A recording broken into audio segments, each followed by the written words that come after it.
Nag-away pa kami nun, if I may. Those people out there don't know him. Yun ang sinasabi ko. He walked with his people, he eat with his people, he listens to his people. 44 years. 44 years. Matagal na ba yan? O bata pa? Bata pa. Ang pagkalam ko, bata pa. We're in the 60s, so we know that 44 years is still such a young age. But for a political party, still such a young age.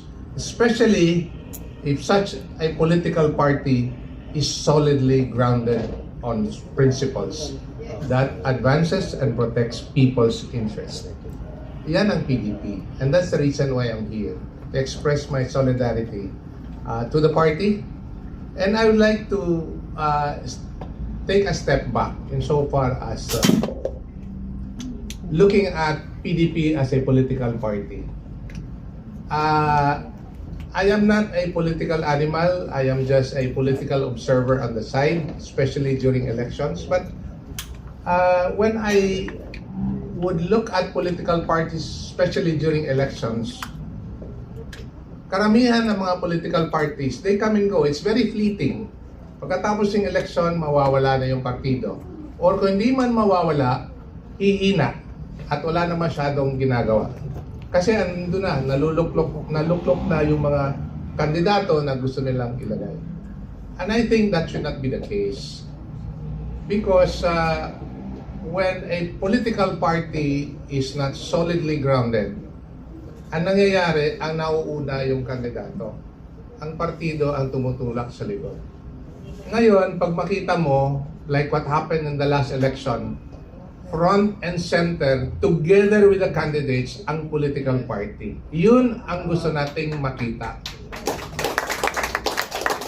It has happened and let's continue to do it that way, if I may suggest it. Kasi front and center, ang nagdadala po sa kandidato ay yung partido. And the principle behind that the party was grounded and established at the time when it was established 44 years ago should remain valid even until now. Why is that? Because if I may recall,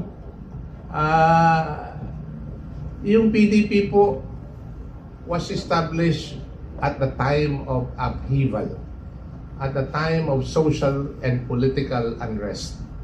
Sa panahon ng ama ng ating Pangulo, sa panahon ng martial law.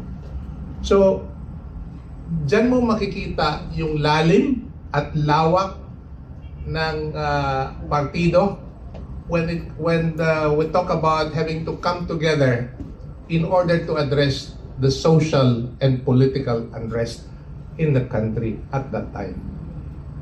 44 years later, we are in the same mess. And we need to protect, we need to address, and we need to solidify. Let's make it 1 million in a week, in a month, 2 million. Yes. No? Yes. Because, again, I like to look at PDP in another perspective. PDP kasi, it's not like some other political party where the politicians or the political party leaders are up there looking down and trying to dissect what the people down there needs so that they'll be able to get their votes. Ang PDP po is very much grounded on the ground. Kinakausap mo yung tao, no? At dinadala mo yung tao, nakikipagkain ka sa tao, no?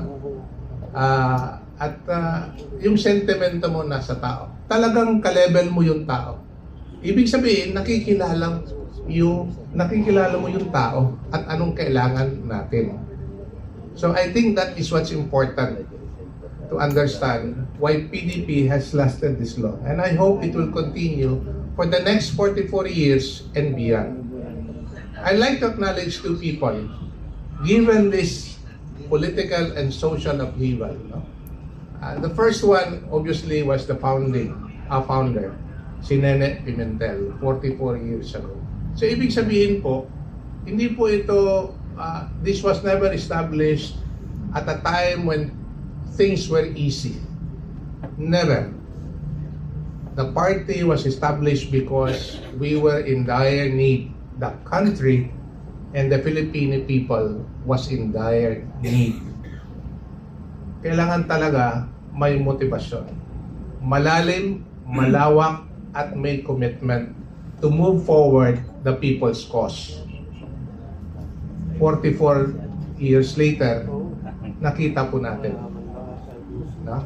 na and even before, si Tatay Digong, PRRD, Mayor, tawag namin sa Davao, CM, or to friends, he would simply want to be called by. Nag-away pa kami nun, if I may. Kasi when he asked me to meet, I like to take a side trip with Digong. Sabi ko, Sir, Mayor, huwag na. Tawagan mo na lang akong bay. And then, sabi ko, I cannot do that. But, you know, he was mayor, and then I keep on saying, Sir, ayaw niya. And kami lang dalawa. Actually, tatlo. Si Senator Bongo. Ayaw niya. Bay lang. Ang haba ng diskusyon namin, just for how you're going to address him. That's how simple the man is. Those people out there don't know him. They don't know him. We know him. Yes.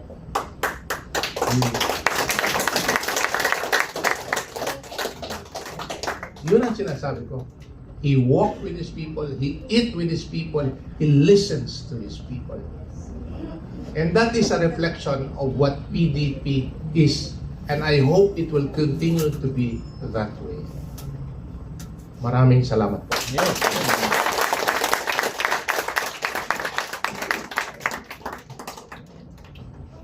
Nakakaantig talaga ng puso, di ba? Yung makilala natin si Tatay Digong from the very mouth and the heart of those people who he worked with. And syempre, yung humility ni Tatay Digong, yun din yung bitbit natin. At humility ni Tatay Nene, yun din ang bitbit natin dito sa ating partido. Itong nakaraang eleksyon, masaya tayo na kahit tatlo lamang yung nakapasok, atin naman yung number 1. Yes. Pero alam din natin na hindi lang dapat tatlo lang yung nakapasok, di ba? We are honored and privileged, of course, that one of our adopted candidates, senatorial candidates, ay nanalo din po. Ito po ay ang isang magiting na abogado, magaling at matapang, si Senator Marcoleta. And let us hear the solidarity message from Senator Rodante Marcoleta. PDP laban. Sayang at hindi po niyo ako makakasama sa inyong celebration sa araw na ito dahil meron na po akong gagawing mga ilang bagay sa araw na ito. Ngunit kahit ako po'y wala dyan at kahit ako po'y adopted lang ng PDP laban, ang aking puso at sa dugo ay PDP laban din po ako. Pare-pareho po tayong magkakasama magtatanggol sa kapakanan, sa interes, at sa kagalingan po ng ating mga mamamayan. Walang iwanan.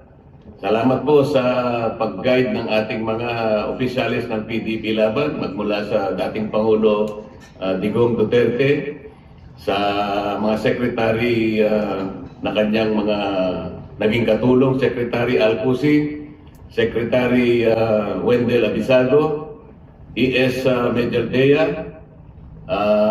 si Al Escalada Jr.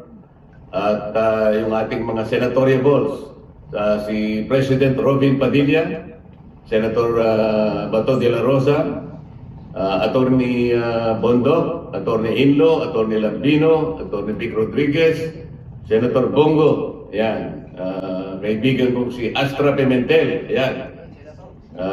Lahat po yan ay mga pillars, mga stalwarts ng PDP laban. Again, greetings mula sa inyong lingkod, kasama po sa paglilingkod sa ating bayan. Maraming salamat po. Happy anniversary ulit.